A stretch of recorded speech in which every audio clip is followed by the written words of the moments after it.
नमस्कार, आप देख रहे हैं रफ्तार मीडिया। मैं आपके साथ प्रियंका मलिक हाजिर उत्तराखंड की तमाम छोटी बड़ी खबरों के साथ। खबरों का रुख करेंगे, लेकिन सबसे पहले एक नजर हेडलाइंस पर। सीएम धामी ने अपने कैबिनेट मंत्रियों के साथ अयोध्या में किए रामलला के दर्शन। प्रदेश के लिए खुशहाली की प्रार्थना की। मुख्यमंत्री बोले, राज्य अतिथि गृह बनाने से सुविधा मिलेगी। भाजपा के प्रदेश अध्यक्ष महेंद्र भट्ट निर्विरोध चुने गए राज्यसभा सदस्य। भट्ट ने जताया देवभूमि की जनता का आभार। कांग्रेस ने भी दी बधाई। हल्द्वानी हिंसा पर विधायक अरविंद पांडे का विवादित बयान। दंगे करने वाले दंगाइयों की नीचे नहीं ऊपर है जगह। उपद्रवियों की नहीं होती कोई जाति और धर्म। राजभवन में 1 मार्च से 3 मार्च तक होगा वसंत उत्सव कार्यक्रम। 35 विभाग लेंगे हिस्सा। पुष्प प्रदेश बनाने के लिए लगाई जाएगी फूलों की प्रदर्शनी। हेडलाइंस के बाद बुलेटिन में खबरें विस्तार से। मुख्यमंत्री पुष्कर सिंह धामी ने अपने कैबिनेट सहयोगियों के साथ अयोध्या में रामलला के दर्शन किए। इस दौरान सभी बेहद उत्साहित और भक्ति भाव में डूबे हुए नजर आए। अयोध्या पहुंचकर मुख्यमंत्री और उनके सहयोगियों ने श्री रामलला के दर्शन कर पूजा अर्चना की। सीएम धामी ने कहा कि प्रभु श्री राम की नगरी अयोध्या में उत्तराखंड वासियों के लिए उत्तराखंड सरकार राज्य अतिथि गृह बनाने की तैयारी कर चुकी है।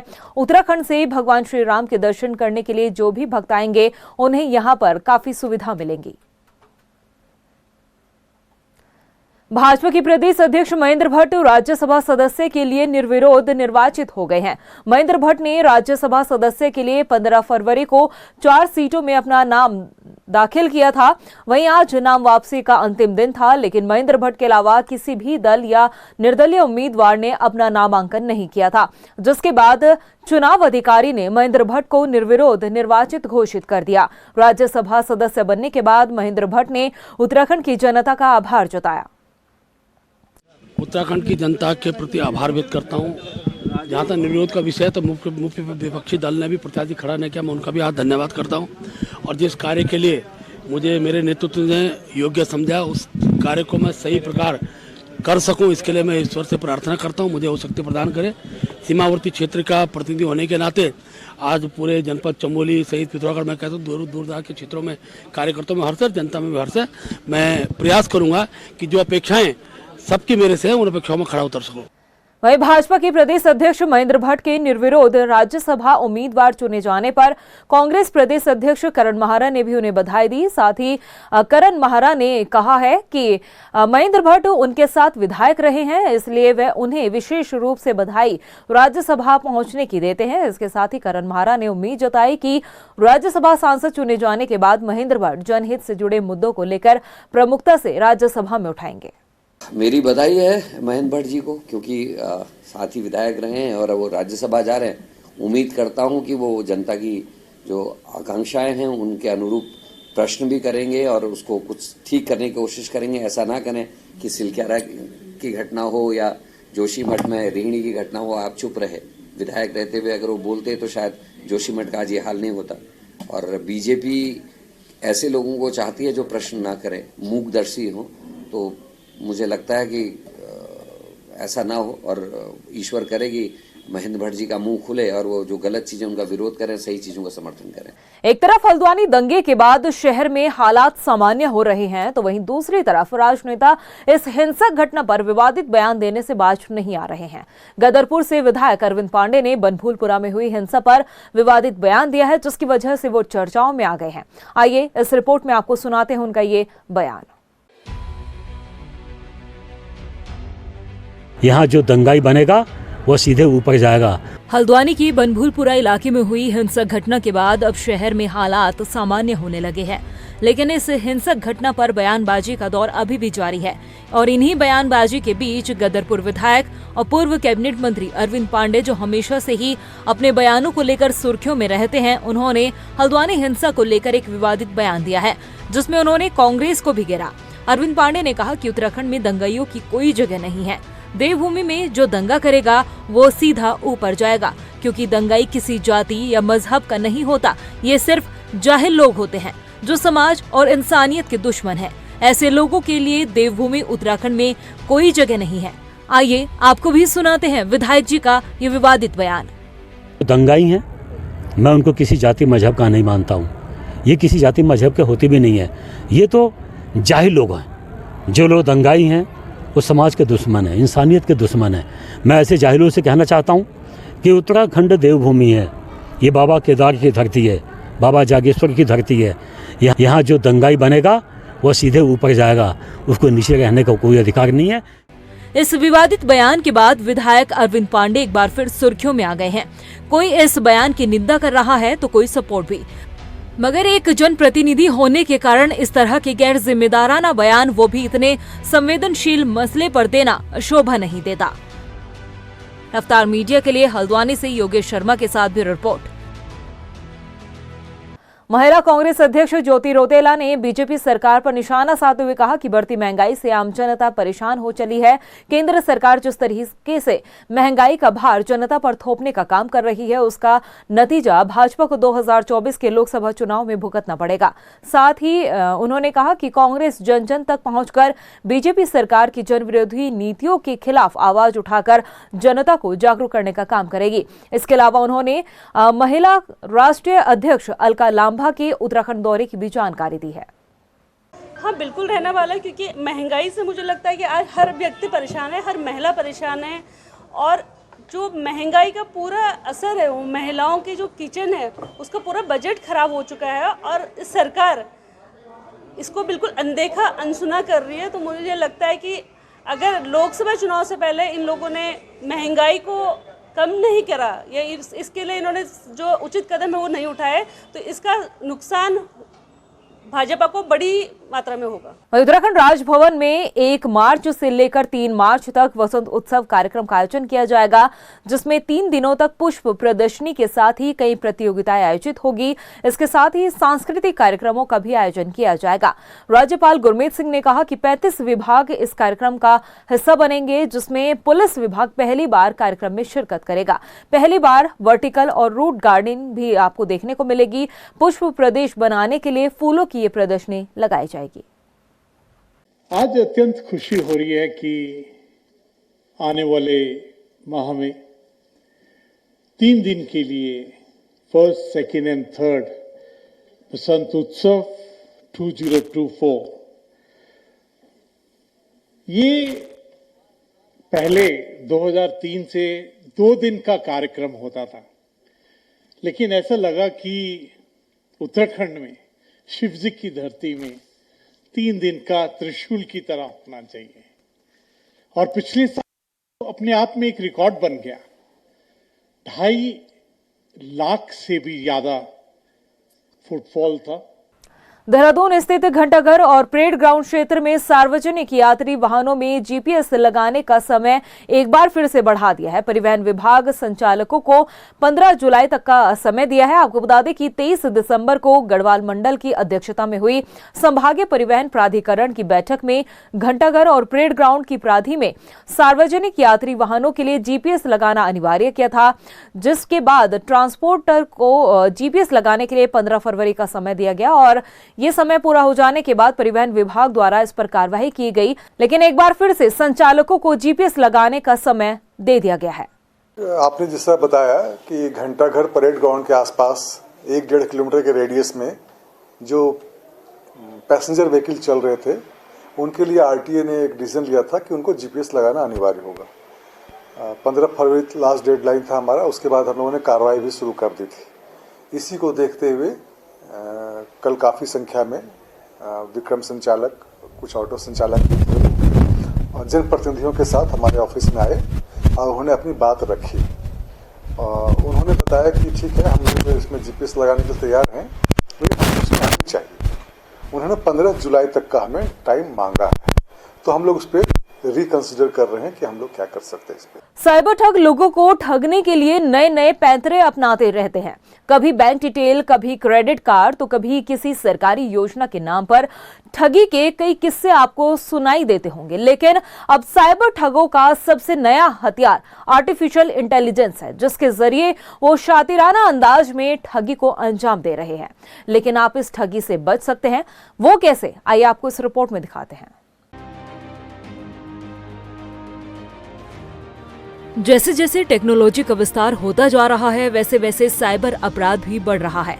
साइबर अपराधी अब हाईटेक टेक्नोलॉजी का इस्तेमाल करके लोगों को अपना शिकार बना रहे हैं। साइबर ठग अब एआई यानी आर्टिफिशियल इंटेलिजेंस का इस्तेमाल कर लोगों को ठगी का शिकार बना रहे हैं। वो लोगों के चेहरे और आवाज का इस्तेमाल कर ठगी कर रहे हैं। लेकिन ये जानना बेहद जरूरी है कि आखिर ठगों तक हमारे चेहरे और आवाज के सैंपल आखिर पहुंचते कैसे हैं। दरअसल गूगल प्ले स्टोर के अलावा डार्क वेब पर कुछ ऐसे टूल्स मौजूद हैं जिनकी मदद से आसानी से साइबर ठग धोखाधड़ी कर लेते हैं। Voice cloning app, deep fake या दूसरे ऐप की मदद से आवाज और फोटो को बदल दिया जाता है। पहले साइबर ठग किसी न किसी तरह से फेसबुक, व्हाट्सएप, इंस्टाग्राम या दूसरे कॉलिंग ऐप के जरिए वॉइस का सैंपल लेते हैं। बाद में पीड़ित को उसका दोस्त, रिश्तेदार या करीबी बनकर कॉल किया जाता है। किसी भी इमरजेंसी का हवाला देकर पीड़ित से रकम की डिमांड की जाती है और इमरजेंसी की बात की जाती है। आवाज और वीडियो कॉल पर सब इतना साफ होता है कि कोई भी इनके जाल में आसानी से फंस जाता है। जिस प्रकार से टेक्नोलॉजी जो है चेंज हो रही है उसी प्रकार से साइबर क्राइम में भी जो है नए नए प्रकार के हम देख सकते हैं क्राइम आ रहे हैं। इसमें जैसे आपने सवाल किया है कि एआई बेस यानी कि आर्टिफिशियल इंटेलिजेंस बेस्ड जो क्राइम होता है उसमें सबसे सर्वप्रथम जो हम मामला देखते हैं वो वॉइस क्लोनिंग का देखते हैं। तो वॉइस क्लोनिंग का ऐसा मामला होता है जहाँ पे कोई भी व्यक्ति हो उसकी आवाज़ को रिकॉर्ड कर लिया जाता है और फिर उसके आवाज़ का उसकी कैरेक्टरिस्टिक्स देखी जाती है कि वो बोलने में कितनी ऊंची आवाज़ है उसकी, वो कब कब अपने बोलने में वो एक पॉज लेता है कि वो 2 मिनट रुक रहा है या लगातार बोल रहा है, उसके बाद वो कितने क्लैरिटी से बोल रहा है। तो इन सारी चीज़ों को रिकॉर्ड किया जाता है। उसके बाद क्या होता है कि कंप्यूटर जो सॉफ्टवेयर्स होते हैं जिसमें हम कह सकते हैं कि जो आर्टिफिशियल इंटेलिजेंस पे जो निर्धारित होते हैं वो क्या करते हैं कि कोई भी एक रिटर्न जो क्रिमिनल होगा वो कोई भी लिखित कोई भी एक फर्जी कोई बात लिखेगा और कंप्यूटर उसको पढ़ता है और एआई क्या करता है कि उस चीज़ को कन्वर्ट कर देगा उस रिकॉर्डेड वॉइस में, कि यानी कि जो आदमी की हमने वॉइस स्टोर करी है, सेव करी है, अब जो कंप्यूटर पढ़ेगा वो पूरे के पूरे उस रिकॉर्डेड वॉइस के कैरेक्टरिस्टिक्स को कॉपी करके वैसे बोलता है। तो फिर क्या होगा इसमें क्राइम में कि किसी व्यक्ति को फ़ोन आएगा और वो बोलेगा कि फला बच्चे की किडनैपिंग हो गई है या फला कोई मेडिकल इमरजेंसी हो गई है, फला कोई भी कारण हो, और उसके बाद वो बोलेगा कि इसमें पैसे की नीड है या जो कुछ भी है, और सामने वाला व्यक्ति जब उसको लगता है कि हाँ ये आवाज़ जो है मेरे परिचित, मेरे दोस्त या किसी जानने वाले की है, तो वो घबरा करके उसमें तुरंत ही पैसे का लेन देन या जो भी ट्रांजेक्शन होता है वो कर देता है और फ्रॉड का शिकार हो जाता है। इस तरह ठगी के केस आपके आसपास आए दिन जरूर होते होंगे और साइबर पुलिस लगातार लोगों को अलग अलग तरीके से जागरूक करने का काम भी करती है। लेकिन फिर भी आम जनता इन साइबर ठगों के जाल में फंसते जा रही है। लेकिन आपको सतर्क रहने की जरूरत है। इस तरह की कॉल को क्रॉस चेक जरूर करें। बिना जांच पड़ताल के किसी को पैसे ना भेजें। इस तरह के मामलों में आरोपी रिश्तेदार या करीबी के नंबर से कॉल कभी नहीं करेगा। यदि ऐसा है तो सावधान हो जाए। किसी अनजान मोबाइल नंबर, क्यूआर कोड या बैंक खाते में रकम बिल्कुल ना भेजे।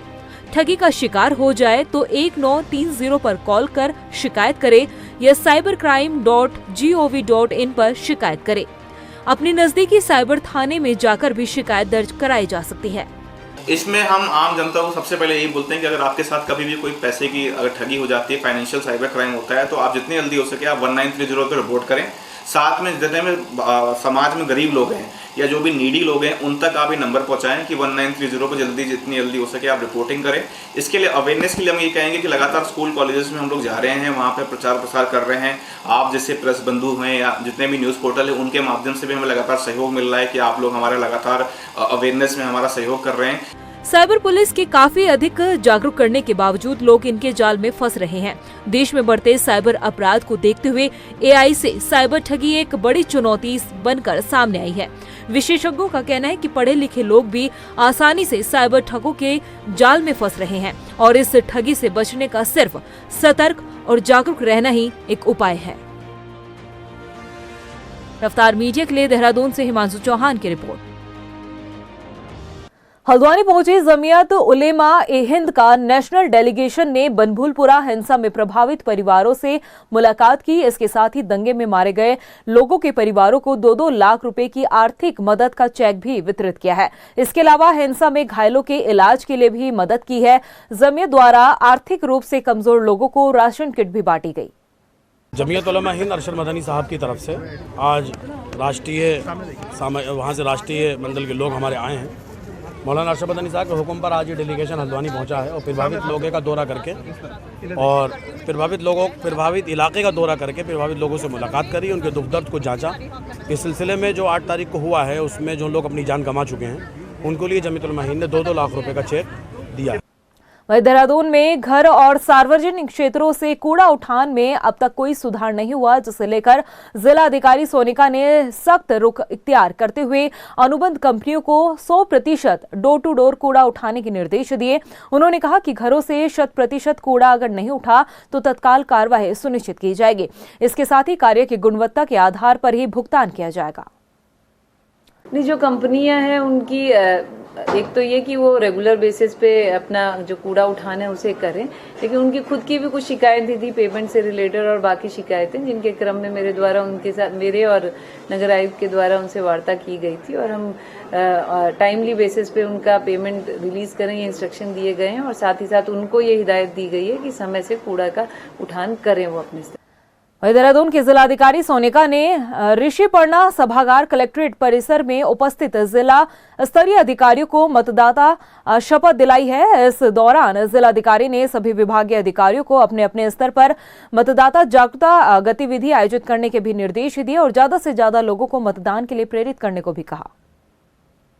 अभी स्वीप की एक्टिविटीज़ हम लोग कर रहे हैं और हम लोगों का एक रोस्टर आया हुआ है जिसके क्रम में हम लोग हर दिन कोई ना कोई एक्टिविटी स्वीप में करते हैं। आज हमारे द्वारा शपथ ली गई है और सब्सिक्वेंटली अलग अलग तरह की एक्टिविटीज़ हमारे स्कूल्स में, कॉलेजेस में, सभी जगह पे हो रही है और हम सभी को जागरूक कर रहे हैं कि अपने मताधिकार का प्रयोग ज़रूर करें।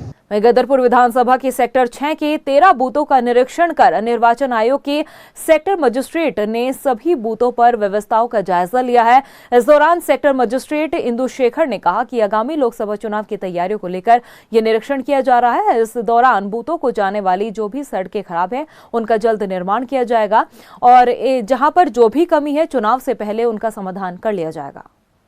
जिनकी एरिया देखा जाए तो 5 और 6 किलोमीटर के आसपास है। कुछ मेन रोड पे हैं लेकिन कुछ मेन रोड से हटके हैं जहाँ काफ़ी सड़कें कच्ची भी हैं, मतलब पक्की हैं लेकिन काफ़ी गड्ढे हैं उसमें। तो इलेक्शन के दौरान वो सब ठीक कर दी जाएंगी। बाकी स्कूलों में अच्छी सुविधाएं हैं, बिजली, पानी, फर्नीचर। थोड़ा शेड की कमी है लेकिन आश्वासन दिया गया है कि उस दिन जो है आर्टिफिशियल शेड बनाए जाएंगे, टेंट वगैरह लगाए जाएंगे। वहीं रुड़की नगर निगम सभागार में जनता दरबार का आयोजन किया गया जिसमें तमाम विभागों के अधिकारी और कर्मचारी शामिल हुए। इस मौके पर 51 शिकायतें मिली जिनमें से 3 का मौके पर ही निस्तारण कर दिया गया और बाकी की सभी शिकायतों को जल्द से जल्द निपटाने के निर्देश दिए। आज तहसील दिवस था रुड़की में और यहाँ पे आज हमारे सभी अधिकारी उपस्थित थे और 51 शिकायतें यहाँ पंजीकृत हुई जिनमें से 3 का मौके पे ही निस्तारण किया गया। मुख्य रूप से शिकायतें जैसे पैमाइश की शिकायतें थी, डोलबंदी की शिकायतें थी, लोगों के द्वारा अवैध रूप से कब्जों की शिकायतें थी, जोहड़ पर कब्जा करने की शिकायतें थी।